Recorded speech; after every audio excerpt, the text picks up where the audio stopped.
everybody hear me? I can hear you. Oh, okay, I just wanted to make sure. Yep. Yes, I hear you. Okay, thank you. When we first started, our goal, which is reflected in the minutes, was to bring, a proper balance to the system as it relates to protecting our citizens and not protecting wrongdoers. And a desire to bring people together and to find common ground so that we can have a good, balanced, fair, and just system. And so we went over a number of things. I had Jacob Bazillion from our staff give an overview of what we had in Rhode Island. Then we had the State Council of State Government. And, some of the things we talked about, we was asked to consider, among other items, the rights of our citizens, the employment and rights of officers, and measures measures to increase accountability, diversity in law enforcement agencies, policies to enhance police community relations, and training for greater cultural understanding. And I believe all those minutes, I believe everybody received a copy of the minutes. And with that, I just need someone to make a motion to accept the minutes of July 22nd. Senator Metz, so moved. This is Jim Vincent. Okay, properly moved. Is there a second? I second. Thank you. So properly moved to second. All in favor? Aye. Aye. Any opposed? The motion carries. The adoption of the minutes from July 22nd, 2020 are accepted. I'm sorry, Senator, could I just make a quick procedural point? I'm sorry I didn't get in time. At the end of the minutes, I think in terms of, because this is a public body, in terms of compliance with the Open Meetings Act, it really should state that, it states that there was a motion to adjourn. It doesn't say who seconded it or that it carried unanimously. And I think those are requirements under the Open Meetings Law that you have to list who participated in every vote and how they voted. So just as a technical matter, if that correction could be made, that would be great. Yes, we will. I believe it was Jim Vincent that made the motion. Yes. And I forgot who seconded. Okay, Washington seconded. we'll amend the, we'll make the necessary amendments. Thank you, Michael, for that. Thank you, Senator. Thank you.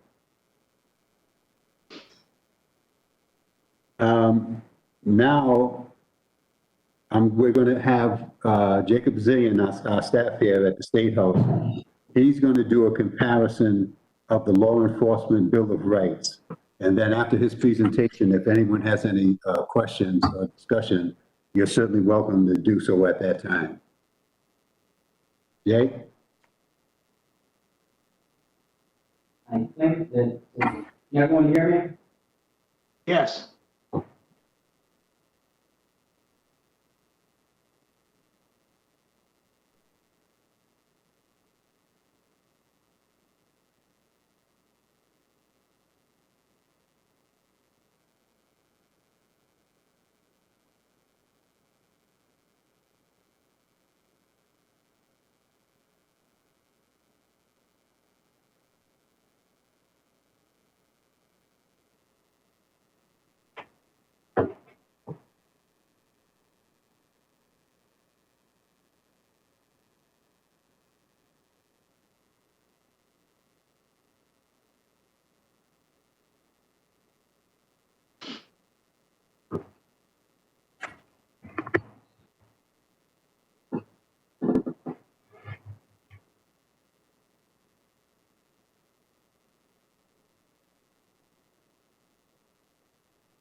Is Jay talking? Is he on mute? Yeah, I can't. Yeah, I don't hear him. I think he's on mute. Great. Can you hear me now? Yes. I think I was muted remotely because of all the feedback. Senator Messenger in the same room, but social distance. All right, I'll start at the beginning. Excuse me, Jay. This is Reverend Jenkins. Sound like you're in a tunnel. I don't know if you need to get closer or what, for clarity purposes. Do I need to move? Thank you, Reverend Jenkins.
Jay, if you're talking, I don't think anyone else can hear you. Nobody can hear you.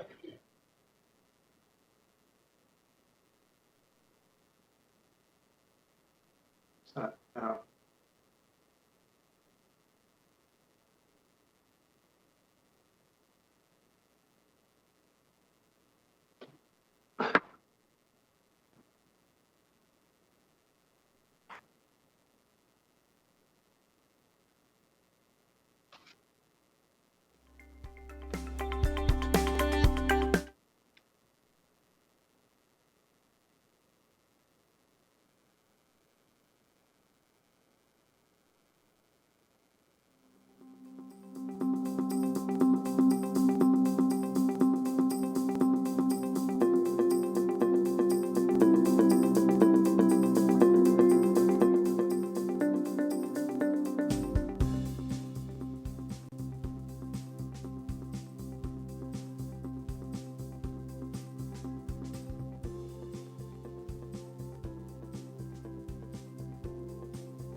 Well, please excuse, he may have to reset his computer. Sid, are you in a position to make your presentation as we clear up the technical difficulty for him? Yeah. Yes, sir. Yes, sir, I am. Please, yeah, can you please proceed? We'll just change it like that. So it'll be a big help. Certainly. So I guess I'll before I talk for a long time and figure out if anybody can hear me, if I could just get a thumbs up that everybody or somebody can hear me appropriately. Great, thanks. So thanks, Mr. Chairman, for allowing me to testify here today before the Special Task Force reviewing the policies pertaining to the Rhode Island LEOBOR.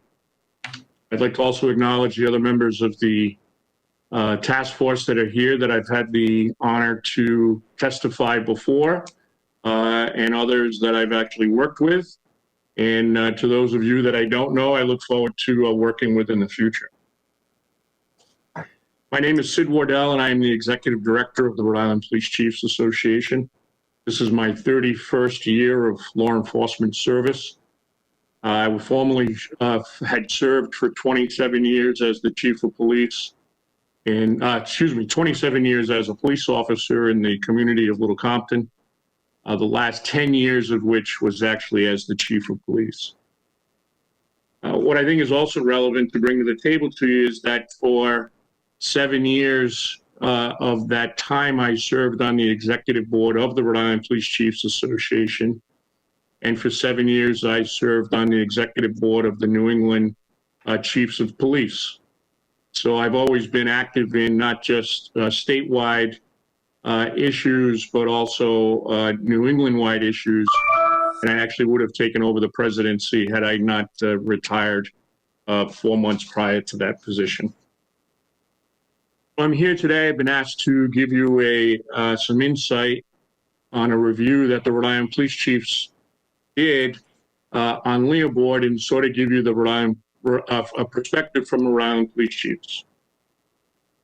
We conducted a survey of the chiefs asking for their personal knowledge, 8 of which stated that they had actually sat on a hearing board or sat as the neutral. We asked for their department history in participating in the LEOBOR. And we also asked about areas of LEOBOR process which may or may not hinder their assigning discipline, as well as areas of the current law which in their minds could be improved. We also went much deeper than that.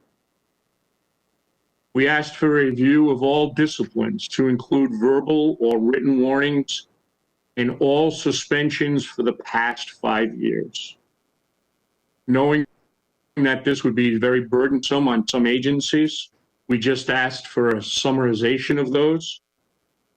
But we then asked for a summarization of 10 of their last suspensions. We further asked for a breakdown of how many suspensions were for 2 days or less, which, as you know, that's the limit that then would invoke Law Enforcement Bill of Rights. We asked how many were in excess of 3 days, how many of those were contested by way of requesting a hearing. We asked how many actually went to a hearing, how many officers were advised the discipline sought on them was termination, and how many chose to retire or resign rather than face that process. Now, I will give you a disclaimer. I'm not an economist that's good at analyzing data or giving you theories, but I'm here to share with you the results of our survey as it's been presented to me, as I see it, and with an eye of 31 years of police service. Why did we do this? Because there isn't any central repository where all of this data is kept. As you are all aware, the LEOBOR here in Rhode Island has been touted as many things, some good, some bad, depending on your perspective. I'll tell you that most of those opinions are based on third-hand knowledge, and the primary reason for that is LEOBOR procedure is used very infrequently in Rhode Island. Now, I say that with exception with one individual who is sitting on your board that probably has more knowledge collectively than all of us. So I'm certain that if I'm out of order or incorrect of something, he'll certainly correct me on that. But based on the information, we had 23 chiefs that actually fully participated in answering our survey. We had 24, but one agency is not covered by the LEOBOR, although they have police authority. In that time period, we actually asked for a 10-year look back, and there was just a couple of areas that we asked for a 10-year look back because the numbers are so small on a 5-year look back. But based on our numbers on those participating chiefs, that LEOBOR was invoked 22 times over a 10-year look back period. Now that comes to an average of about 2.2 per year. Relevant there is about 11 for the 5 years. Now that's invoking. That doesn't mean that it went to a full hearing. Okay, so I need to make sure that you're clear on that. Over those 5 years, again, the main focus of what we were looking at, there was a total of 262 total suspensions. 152 of them were for were 2 days or fewer. 108 were for 3 or more days. Of those 108, where LEOBOR could have been invoked, again, remembering 3 or more days, actually 90% of the time, the discipline administered by the chief was accepted by the officer.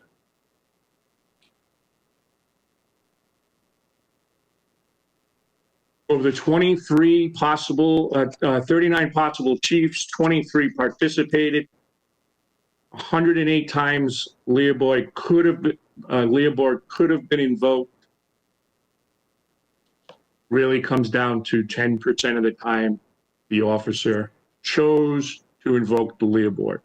Again, that's not a total of how many actually went through the full process, because it's actually much smaller than that. In fact, based on what we collected and some conversations that I had with individuals from the union side, is really we're looking at probably 2 to 3 times did actual LEOBOR hearings go through a full hearing in that 5-year period. And I think that's being conservative. What do these numbers say to me? Is that LEOBOR is being invoked very infrequently. Roughly 750 times some sort of discipline was invoked by a chief, whether it be verbal, written, a suspension, a reassignment, or a demotion, or any combination thereof. 262 of those involved a suspension.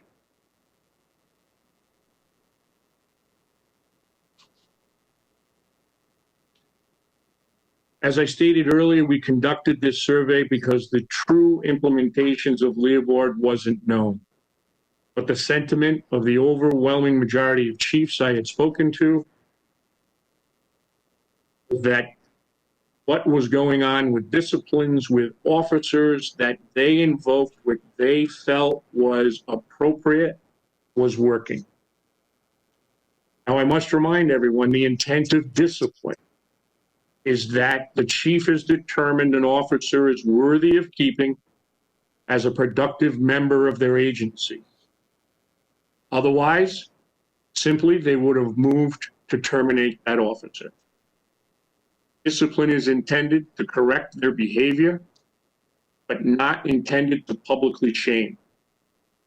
Every department uses a form of progressive discipline, but you'll hear me discuss a little later in my statement that there is no matrix, there is no statewide or sort of template or benchmark that any department, I shouldn't say any, but most departments use in determining that discipline.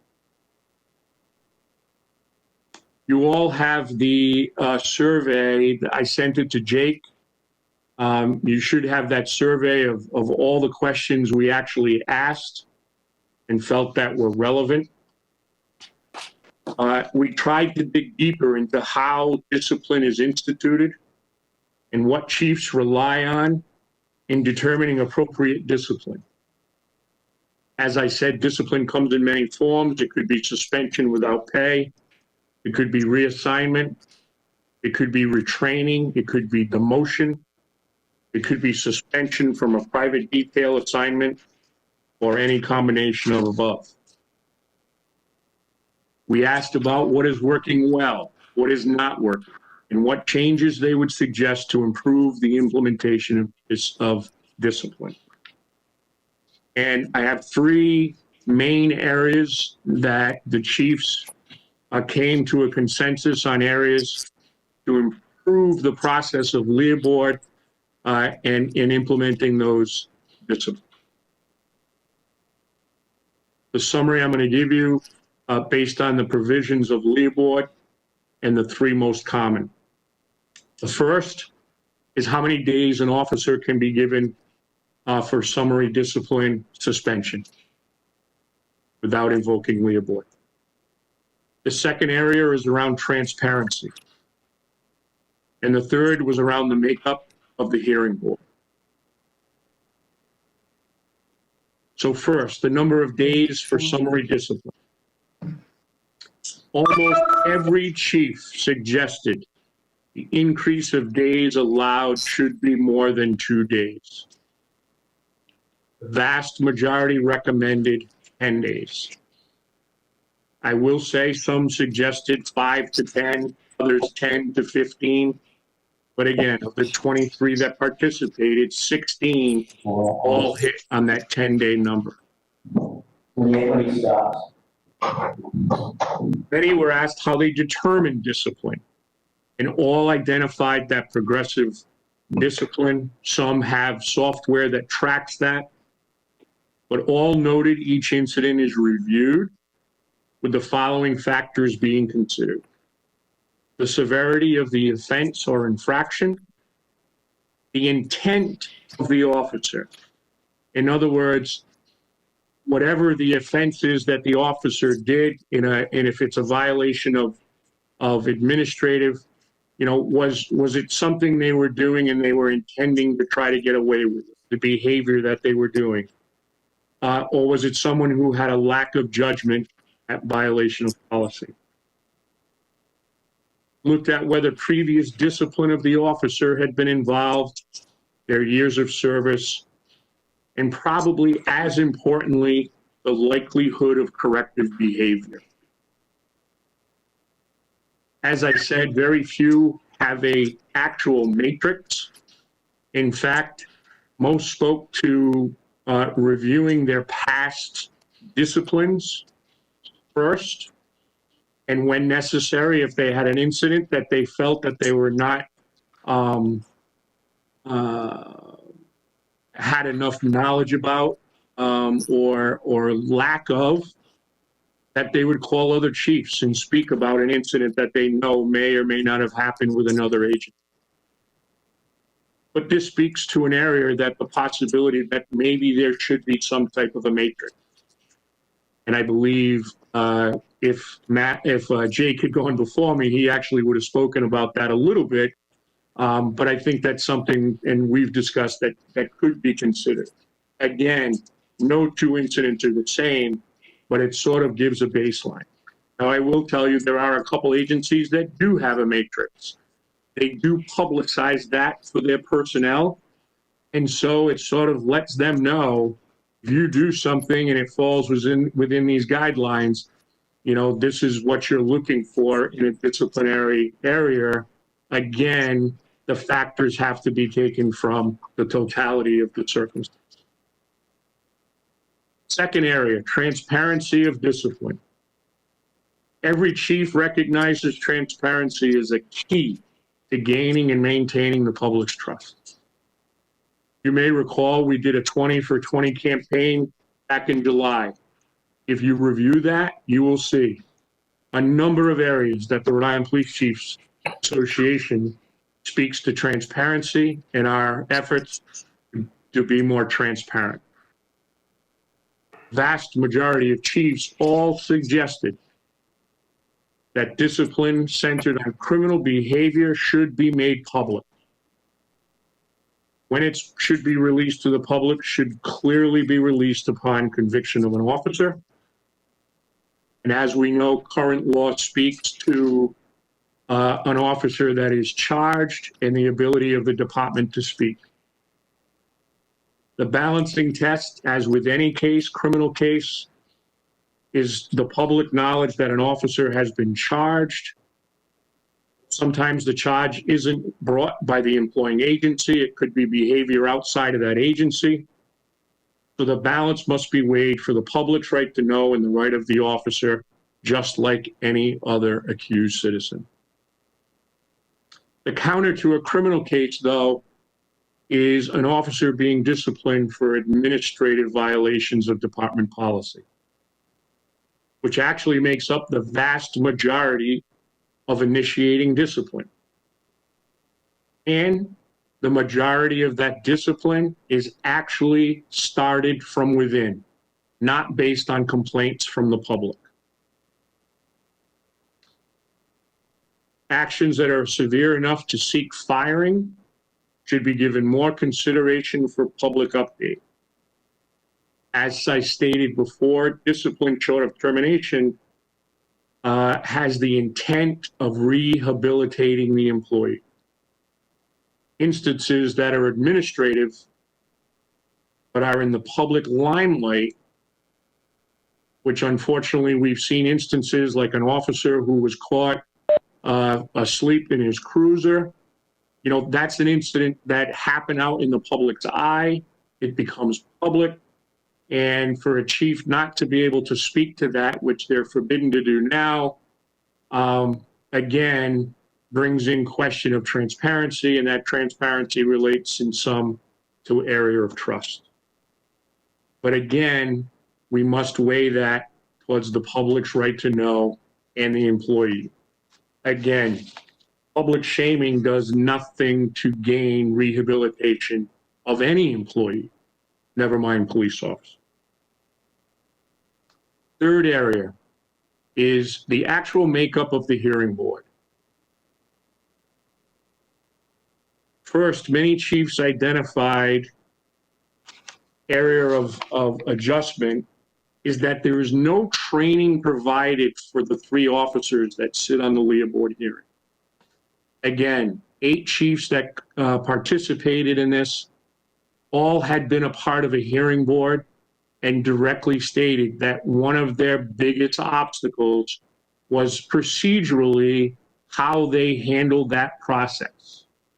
Now, obviously, the employer has an attorney, the employee has an attorney at those hearing boards, and you're now putting an individual as the neutral who is being questioned on procedural and suggested, obviously, by lawyers that their procedural way of doing things is the appropriate way to do it. So the perception there, with 3 members on the panel and 1 being chosen by each side, certainly gives the perception that discipline is being decided by 1 person, that being the neutral.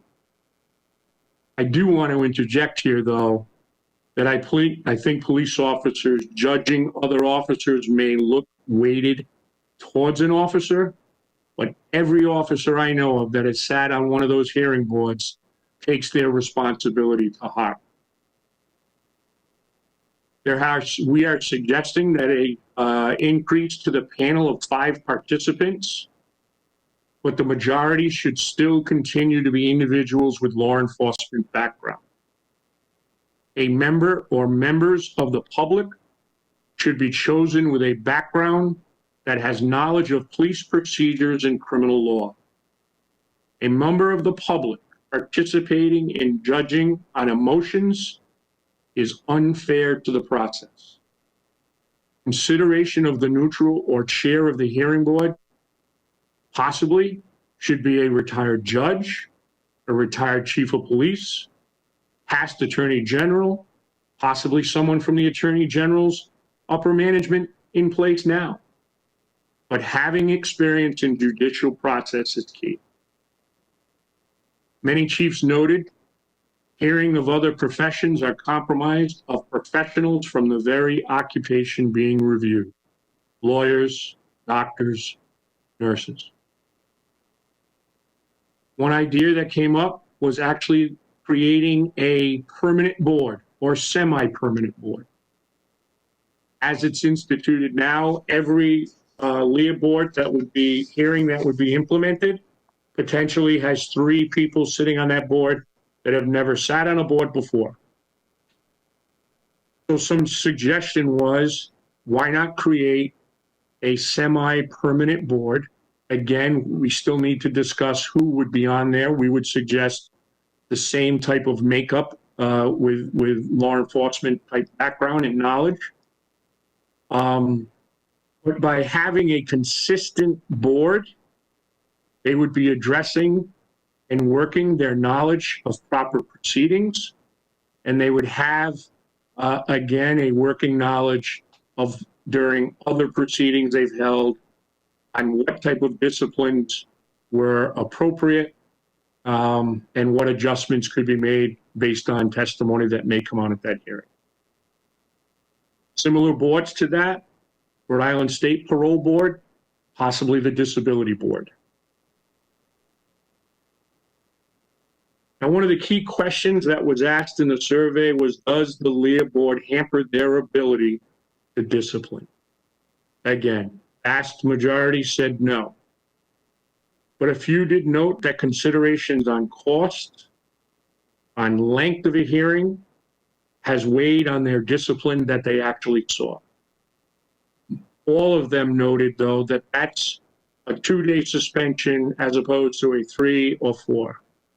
None suggested that they did not go forward with a hearing or discipline of termination because of concerns on how the discipline board would go.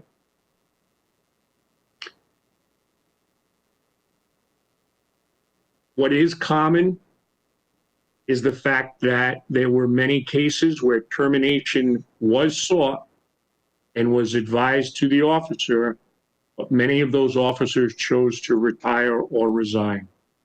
This eliminated the need for a hearing, but also eliminated the ability to record findings of unacceptable behavior. Now, where is this relevant? This is relevant because in the state of Rhode Island, our police officers are certified officers through what's known as the POST, the Police Officer Standing Commission and Training. The POST at present does not have a decertification process. We have had that discussion over the last few years, and I can tell you at the POST meeting, it was a priority discussion just this past week.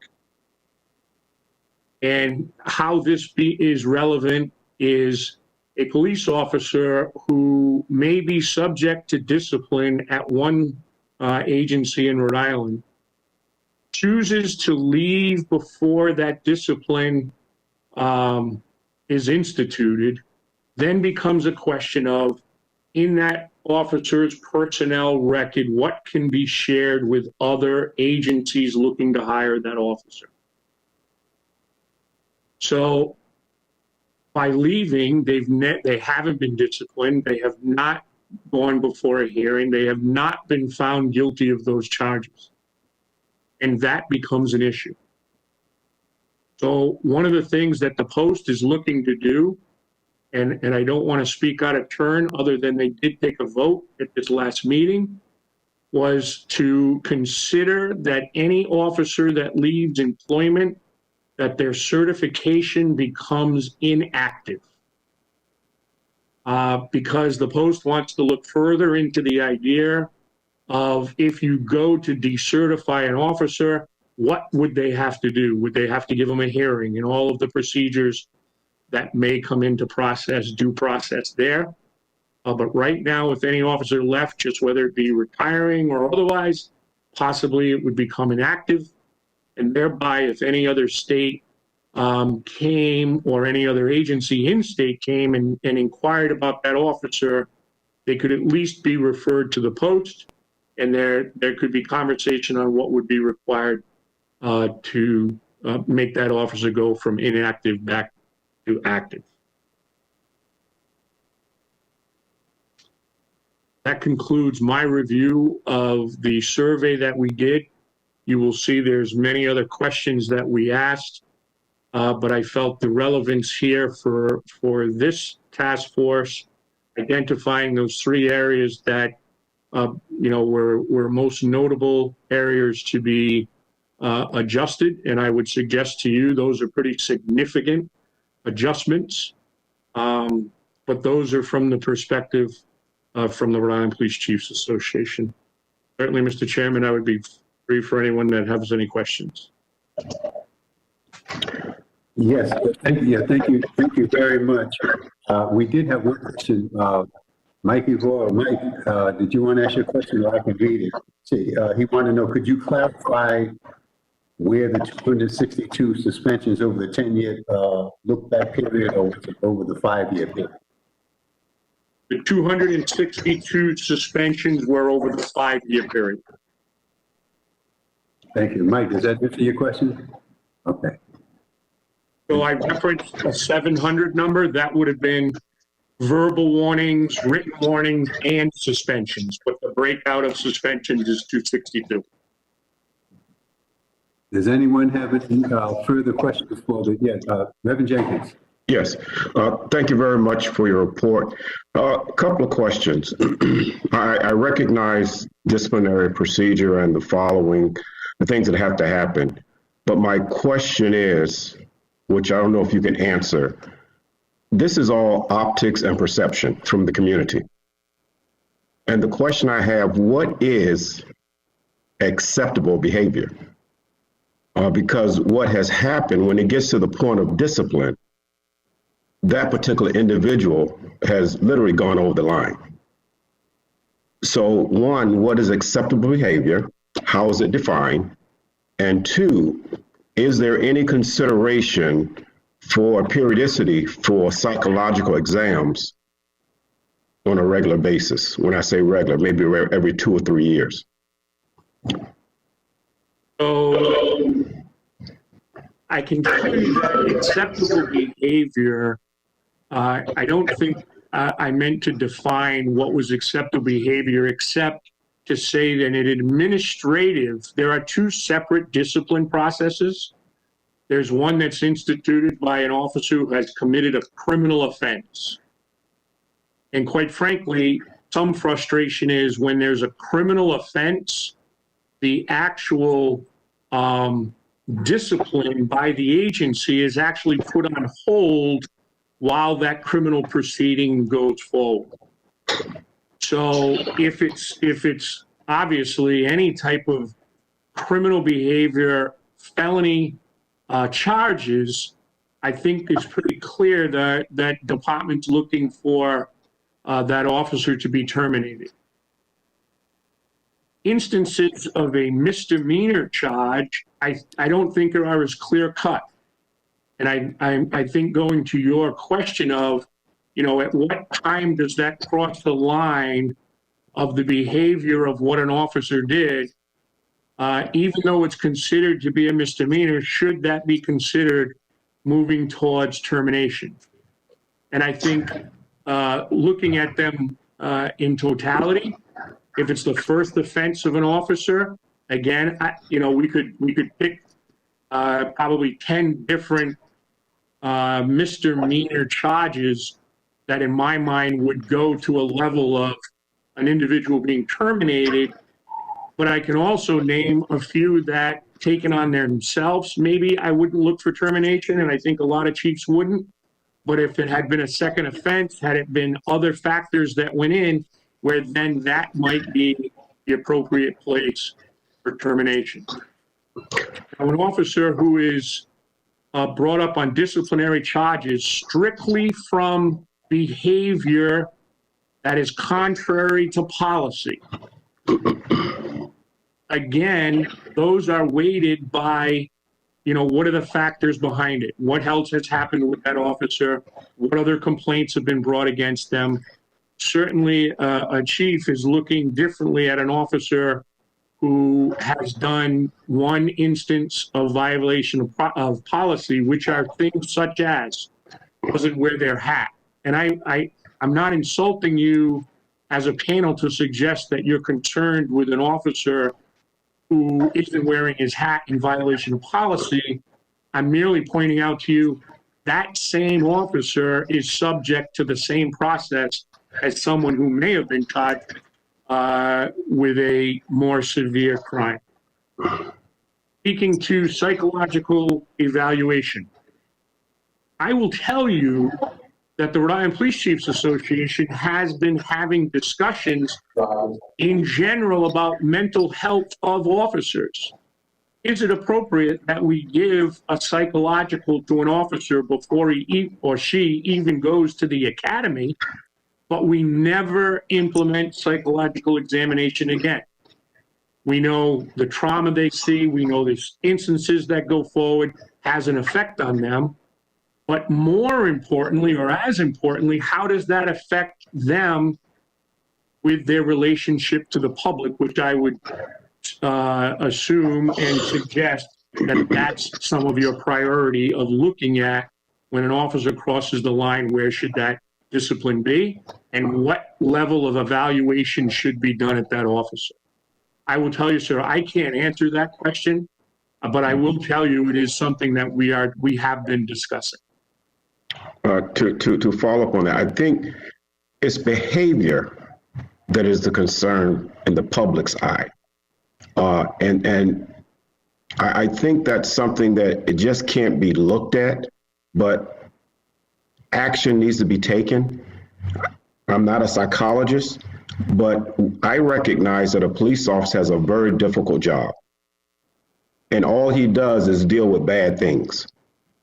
And as a result, it becomes very important that there is some type of ongoing training that's going to help all those individuals, because they're constantly being bombarded with conflict.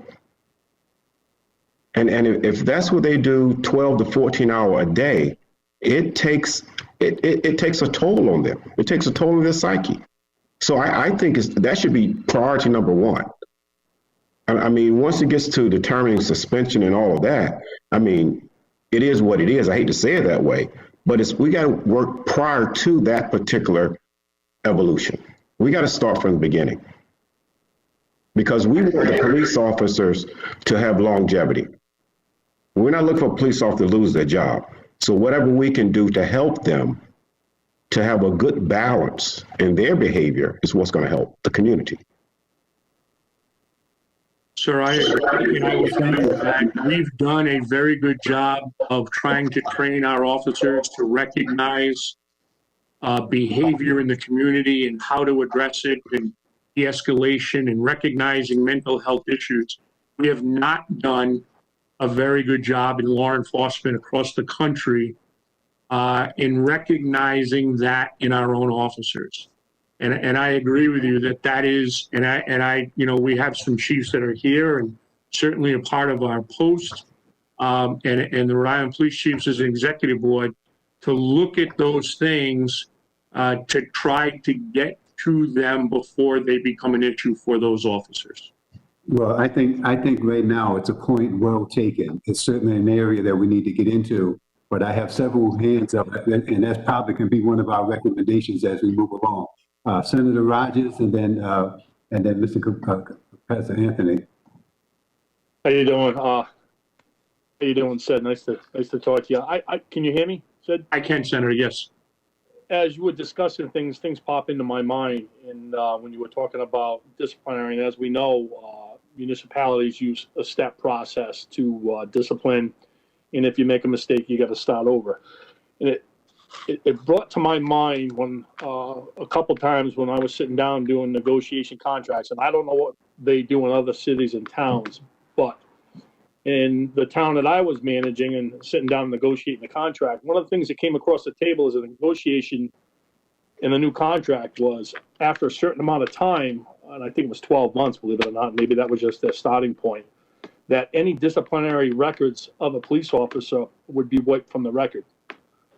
That being said, I don't know if it didn't pass in the contract I worked on, and I would have fought it tooth and nail, but at some point, you know, this can't happen because you get a kind of a false look at where things are. And I don't know if it's passed in other cities and towns. That may be something you need to look at, or have some type of central depository on where these are logged and put in, and not wiped from the record. Because if that had passed in the contract, that would have been things that show you a false presentation of what's actually going on. And I don't know if it happens in others, but it's something that probably should be looked at or not allowed to be done in any union contracts. That's just something I figured I'd bring up while I was listening to the discussion.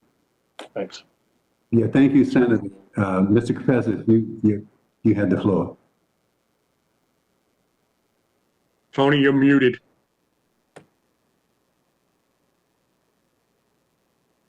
Can you hear me now? Yes, sir. Okay. Thank you, Chief. I just wanted to mention a couple of things might help what Reverend Jenkins was talking about. And under the current procedure, we do have a very good stress program in the state of Rhode Island and police departments. There's special units that are specially trained to recognize stress in the police officers. And they know all the facilities to recommend the officer to. And I know Chief Wardell is familiar with it. The other thing that we have in police departments to the chief's disposal, and it's used many a times, if an officer is showing examples of where he may be acting irrationally, let me word it that way, then the chief on many occasions and has the right to send that officer for a fitness of duty examination. And the fitness of duty examination is usually through a doctor who is a psychiatrist. So there are different mechanisms that are available to the chiefs of police today to answer some of the questions that you brought up, Reverend.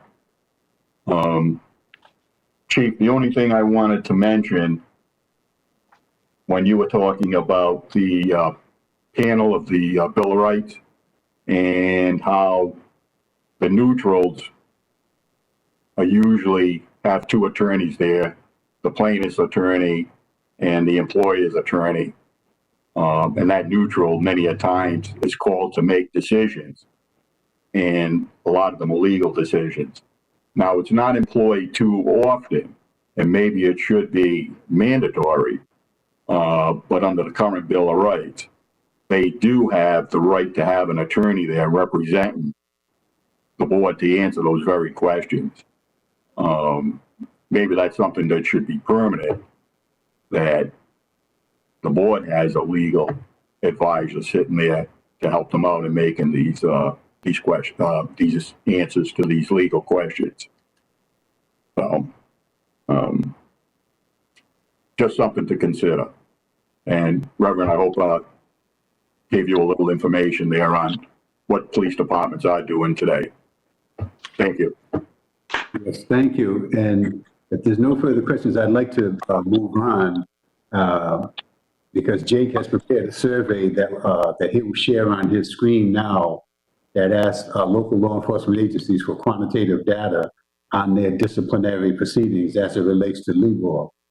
So based on Sid's comments, we shall discuss how we would like to augment the survey and request for information. So Jake, we're going to turn it over to you.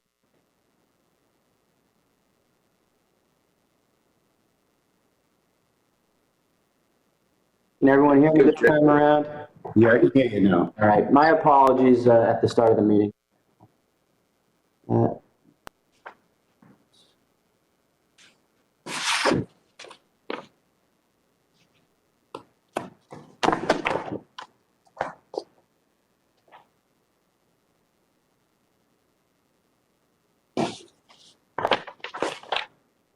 Very good.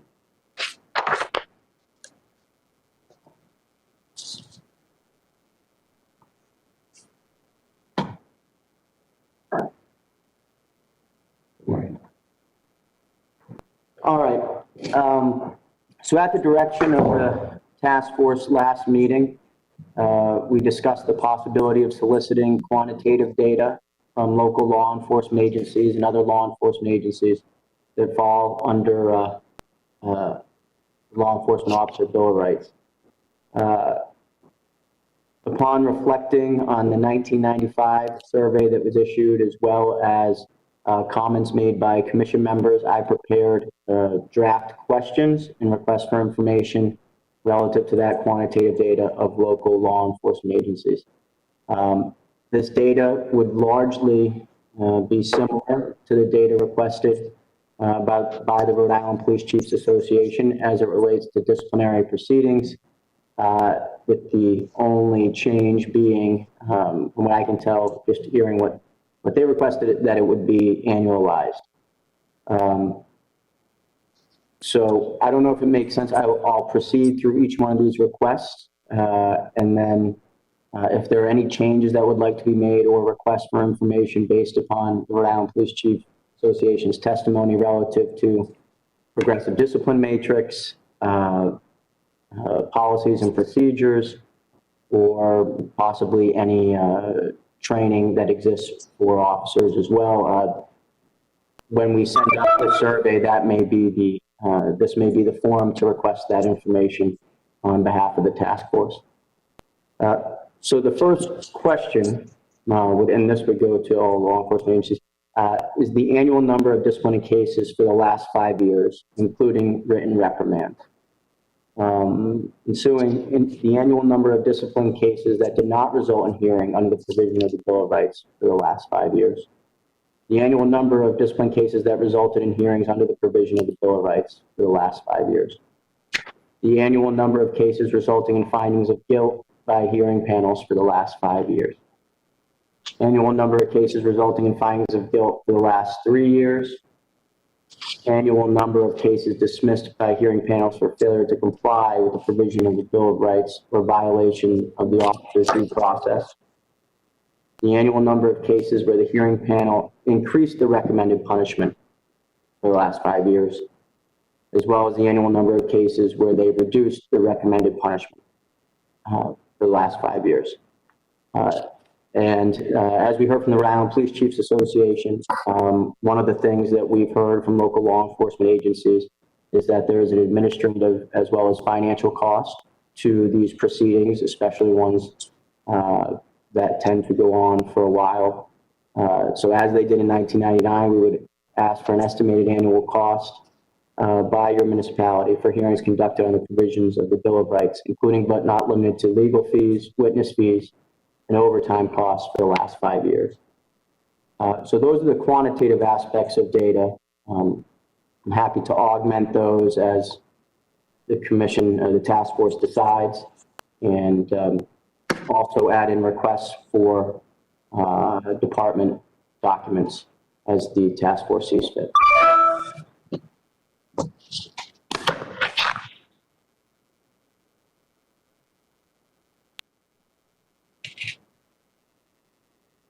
Jay, can I ask a question? Yes. Yeah, sorry. Yep. I can't read what's on the screen very well. It's a little small, but is there a question there? I'm not sure if I heard you say there was, with respect to what the underlying infractions in all of these cases were, what the charge was in essence? So there's no question on that. I'm happy to add that if the task force sees fit. I, for one, would like to see that information. Yeah, please add that to it, Jake. I don't know if this was presented. Jake, this is Jim Vincent. Hi, Jim. How are you? Hi, Mr. Vincent. Good. Thank you. Did you say that in terms of the decision, you had marked down how many decisions went on behalf of the department versus the officer? Do you have that breakdown? I might have missed that. When there was a Correct. decision. That was phrased as in this. There were two separate stages. Cases that were dismissed as a result of violations of due process, as well as ones where the panel found not guilty. So that is in there. I guess if I could just revert back to Mr. Avora's question and Senator Metz's desire to include that, is there a particular way that the task force would like to see that inquiry phrased? I just want to make sure that, I mean, if I want to know if the tribunal sided with the department, how many times they sided with the department and how many times they sided with the officer in terms of when there was a decision. That breakdown. So, Mr. Vincent, that is in the survey. Okay, that's in there? Okay. Yep. Yeah, Chief Clements. Thank you, Chairman. Senator Metz. No, Jake, I was just going to say, I think it's two different things. Michael's talking about the identification of the actual charge on the total discipline, and Mr. Vincent speaking about those that actually go to hearing. So, right. Yeah, and I think it makes sense, as Mike Avora says, to have the exact charge administered by the management of the department that imposed the respective discipline or that was forwarded to the actual Bill of Rights hearing. Chief, may I ask, just as I formulate this, is there a specific way that that should be categorized or request for categorization, or should it be left open-ended? No, I think very simply, charges.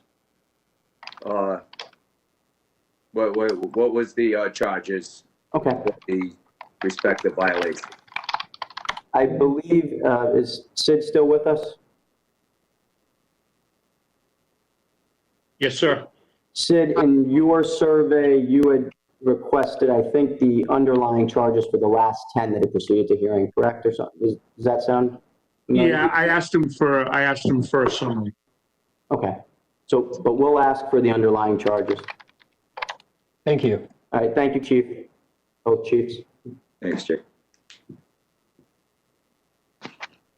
And I'm sure that's something I wanted to bring up to the commission, to the task force members. The collection of data on the traffic stops is scheduled to end. So we certainly, any decisions that are made, we need data. So I'm presently looking into that, and I'm going to ask my colleagues in the Senate to help me with that, to make sure that's continued, either in the budget or a separate bill, but we want the data collection to continue on the traffic stops. So I just wanted to add that as part of this proceeding. Any other questions for Jake? Senator, I don't have a question for Jake, but I had my hand up and I guess I was on mute. One for Mr. Wardell, and I appreciate your presentation, Mr. Wardell, but one thing you didn't mention is the amount of time it takes to get to a hearing. I hear it takes 6 to 8 months to get to a LEOBOR hearing, and I'm trying to figure out why would it take so long, and is that accurate, that categorization? It takes 6 to 8 months to get to a LEOBOR hearing once you decide that's what's going to happen. So I can tell you that in most instances, the length of the hearing, if there's criminal charges involved, the hearing for disciplinary action ceases. Right. So it has to wait for the criminal charges to work their way through the court. I will tell you that in all of my conversations, and I haven't had it come back yet different, that the length of time it takes for the hearings to happen when requested and move forward with no other obstacles that are in place are usually to do with the legal counsel for one side or the other, and I don't want to point a finger at either, but legal counsel has more to do with asking for extensions than it does with the process moving forward. The process is very set that it's 5 days for notice, written notice on the charges, and then coming up with your who you appoint. Same thing on the officer's side. And then at the end of that, if they can't agree on a neutral, the time frame that it goes to the presiding justice, and the presiding justice does that on a timely manner. It is procedurally other things that are in place, not anything to do with the disciplinarian, that being the chief, or usually the officer involved. It's more to do with the folks that are representing. Okay, thank you. Thank you. And Sid, if you can, is there a way to phrase that in the survey? Yeah, I think you certainly can ask for their perception on why, that it wasn't handled in a reasonable amount of time. I mean, what's reasonable, I'm not sure, but 30 to 60 days of something to handle, unfortunately, may not seem reasonable to some. But again, my question, I guess, would be to ask of the chief or the agency, were there criminal charges involved? Was that a factor in the delay in the timeliness of the hearing? If not, then, what did that? Okay. Thank you. Any further questions? Mr. Chairman, Yes, Chief. you, Clemens, just to add again. So yes, I mean, Sid lays it out pretty well. And the hearing is required by law to commence within 30 days of the selection of the neutral and then be completed within 60 days from the start. And I think the Attorney General, Peter, could certainly identify the complications and nuances of criminal matters. It's very similar, where things get pushed off, they're asked, there are continuances asked for by the attorneys. And again, as Sid presents, not to place blame, it's just some of the cases are complicated and extensions are asked for and granted. But by design, it could be completed within as little as 90 days. But some of them are dragged out, no doubt. Well, I want to be respectful of people's times. If there's any more questions, we can take a couple more. And if, yes, Reverend Jenkins. With your permission, Chair, I would really like to have an offline conversation with Ms. Capizano and Mr. Wardell, so I can really understand what are the things that are going on relative to better preparing police officers. That's just Yeah, I'm sure they'll be glad to talk with you. Okay, thank you. Yes, I'm sure they'll be glad. With that, as far as scheduling future meetings, the 16th and the 30th. The 16th will be for state agencies and departments. And so we're going to wait after the primary. But some of us have a primary election. So the 16th and the 30th will be community organizations, the ACLU, the Rhode Island Commission on Bias, and a few more that'll testify. So those will be the next two hearings. So if you could put those dates down. And if there's no further questions, I just need a motion to adjourn. Could I ask two quick questions? One, on the, well, it wasn't really an agenda, but in Jake's email for today, there was reference to a state-by-state overview of LEOBOR statutes. Is that not going to be, I'm assuming that's not going to be discussed today. Is that correct? Yeah, I guess with the technical difficulty, he didn't get to it, so Okay. he moved on. Okay. What we'll do is we'll make sure that everybody gets a copy. We'll send it to you. Great. And the other thing is just a question for Sid Wardell regarding the presentation. Sid, you said that LEOBOR was invoked 22 times in the past 10 years, and you emphasized your belief that was very infrequently, that it was invoked very infrequently. You also made reference to the fact that the majority of chiefs said that LEOBOR did not affect their ability to mete out discipline, but then you also talked about chiefs making considerations of cost. And so I'm just wondering, is it a fair statement to say that it's likely that in some instances chiefs are deciding to mete out 2 days or less just to avoid the cost and the time of the process, whereas they feel that the infractions may actually merit more? So I did have a couple of chiefs on a couple instances that in totality of what they were looking for, did reference the fact to note that if they went for a longer discipline, more than 2 days, that would weigh on choosing whether or not to do that.